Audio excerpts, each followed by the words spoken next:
Short prairie garden. We've got a lot of sites that we work with Waukesha County Parks and Land Use.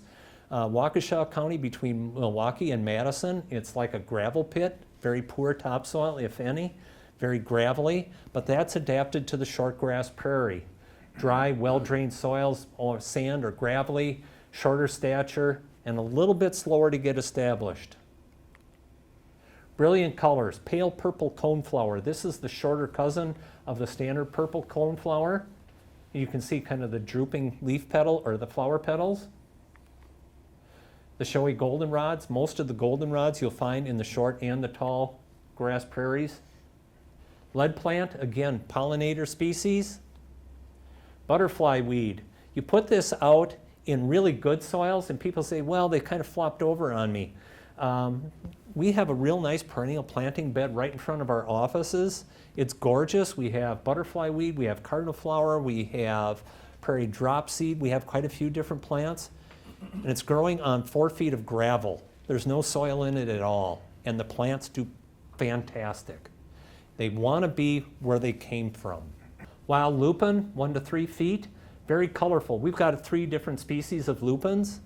Penstemons, again, we do have several colors of penstemon, shorter stature. We've got, I think, 3 different Blazingstars.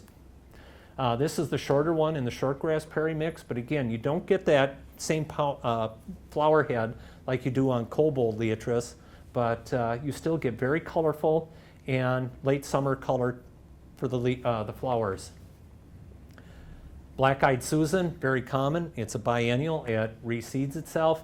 It's going to be there a few years. It's going to fade back. It's going to come back. It comes back at different times. Hot, dry summers, it really kicks in. When you get a real rainy summer, it kind of falls back a little bit. Wild bergamot, bee balm, fantastic plant. Everybody usually uses all the hybrids. We have 1 species, and that's the parent. New Jersey tea. I think this is a plant that a lot of people overlook. I don't know if you use it very much. It can be in part sun to part shade.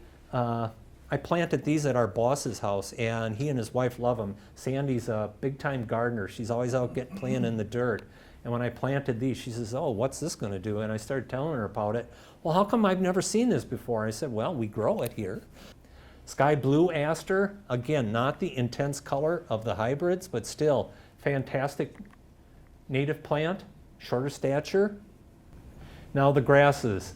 We have a lot of demand and requests for grass-only mix, short stature, because the designer wants a transition between mowed turf and from large either woody areas or restoration areas, so they want something finer textured. And we have 3 different grasses, short texture, nice, neat, don't have to maintain them. June grass is one of those, great seed head on the top, brilliant fall color, yellow. Prairie Dropseed, very fragrant when it's doing its thing. Some people say it smells like citronella or something, I don't know. Great seed head, bright yellow fall color, very neat and tidy. And of course, little blue stem. And now some growers are hybridizing little blue. But that magenta red fall color to the stalks in the fall is fantastic. Gets to about 2-3 feet. And when you see 25 or 50 acres of it growing at Agricol, that is something to see.